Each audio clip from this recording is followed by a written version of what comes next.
Идејата е да покажеме дека може да работиме транспарентно, дека може да дадеме една алтернатива на целото ова кој што се случува последните 30 на години кај нас и дека навистина може да поведеме еден концепт на директна демократија каде што граѓаните се тие кои што се вклучени во сите овие процеси и они се тие кои што одлучуваат за нивниот град.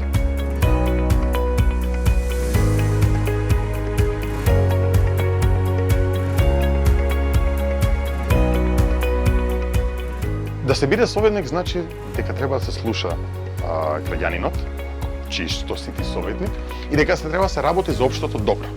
Тоа треба да е многу јасно, но за жал тоа не се случува сите овие години. Туку го загледаме примерот со Советот на град Скопје. Дневните редови, што се дискутира, не се објавени уште пред неколку месеци веќе нема. Не се знае што се збори на нивните седници.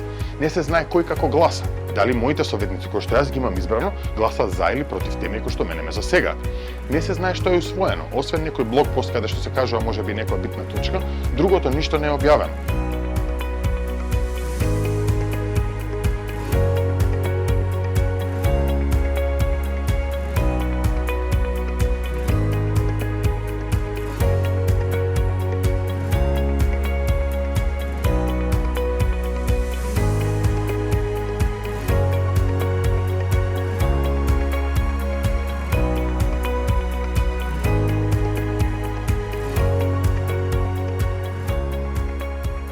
Туку ги видиме, Малта и Кипар, таму се бара само 4 подписи за да може да се излезе на избори како независна листа.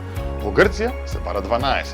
Европски земји како Данска и да речеме Германија се бара само 200 подписи.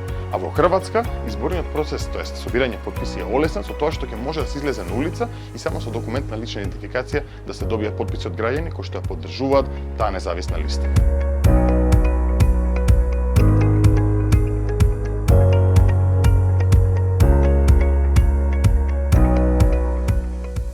Мене многу ме радува дека во другите градови се појавуваат се повеќе и повеќе независни листи.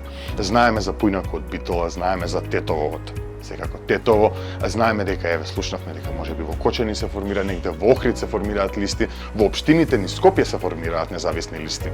Така што мислам дека сега е прекрасен момент каде што граѓаните навистина решаваат дека окей, моментот е сега да влеземе ние во локалните совети, да влеземе на градоначалничките места каде што ќе можеме навистина да направиме еден придонес до едно позелено и похумано општество.